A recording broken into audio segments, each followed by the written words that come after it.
Hey everybody, it's Cybersecurity Month, and on Cybersecurity Month we are covering a special Who Is to be able to focus on who are players in cybersecurity. Well, this month, one of them I want to talk to or address is one that's come from you guys as far as a question, and that is, who is the dark web?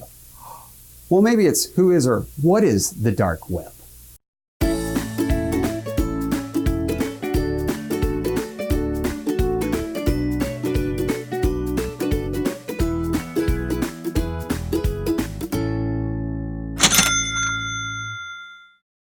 All right, it's time to get dark.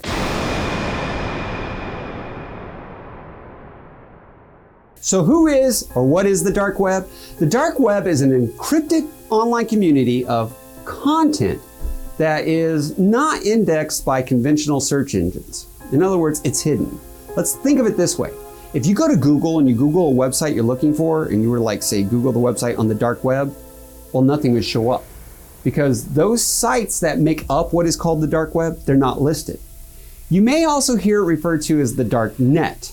Now, the dark web is a component of what we call the deep web. That refers to an even wider array of content that does not appear through your regular internet browsing. In other words, it's out there, but it's hidden. If you want to get on the dark web, then you're going to need a specific browser, something like Tor. It's what's required to be able to access dark web sites, which then contain anonymous message boards. They have online marketplaces for bad things like drugs, exchanges for stolen financial and even private data, and a lot of other illegal content. It's really like the dark back alleyways of the internet. Not a good places. It's one of those places your mother warned you never to go. Now, transactions in this hidden economy, they're often paid for with Bitcoin or other types of cryptocurrency. And they're really difficult to trace or don't have a specific government monitoring or controlling them. And physical goods, well, they're routinely shipped in a way that will cloak both the buyer and seller's identity from any watchful eyes of law enforcement. How does the dark web work? The dark web has become an online marketplace for illegal goods. It works just like many of the innovations from legitimate online sellers like eBay and Amazon. There are customer reviews and seller ratings. They have even adopted to facilitate the sales of black market items to make it easier for them.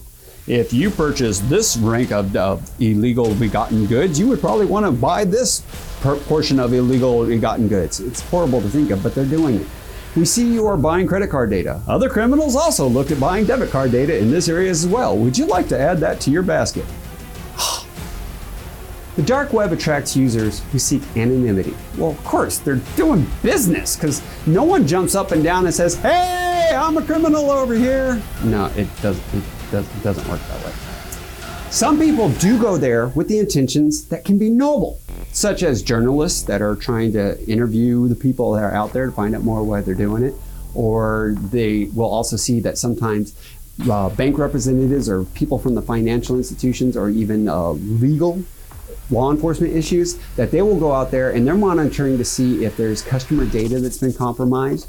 However, that's not true for most of the visitors of the dark web, because anonymity of the dark web really attracts the criminal actors like the drug dealers, the hackers, and even on a really scary and more serious note, child pornography peddlers.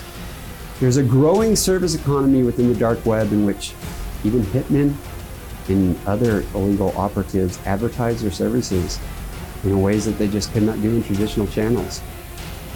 It's not really a fun, exciting thing, but I'm just trying to do what I can to educate you guys. Now, what's the difference between the dark web and the deep web? Well, the dark web and the deep web are often erroneously used interchangeably. But to clarify, the deep web includes all the pages that don't pop up when you run a web search. This covers everything requiring such a login or a personal email, online banking, or other such sites. But the dark web, it relies on encryption to keep irrefutably nefarious content anonymous. Take this into consideration when it comes to the size of the dark web economy too. I found the statistic that back in 2016, The Economist reported that drug activity fueled by the dark web grew from about 17 million in 2012 to approximately 180 million in 2015. That's 4 years ago. However, these are just estimations because the very nature of the dark web makes it very difficult to accurately gauge the economy it supports. I know this isn't the most exciting subject. Well, in some ways it is. In some ways, though, it's also one of the scariest ones I've had to address for you guys. But I do hope you have a wonderful Who Is Wednesday. If you got anything you want to send to me, you can message me or you can email me, kevin@paymentsprofessor.com, and I'll be glad to address that. If there's an organization you'd like to have featured in a future video, send that to me too, and we'll make sure it gets taken care of. Hope you guys have a wonderful Who Is Wednesday.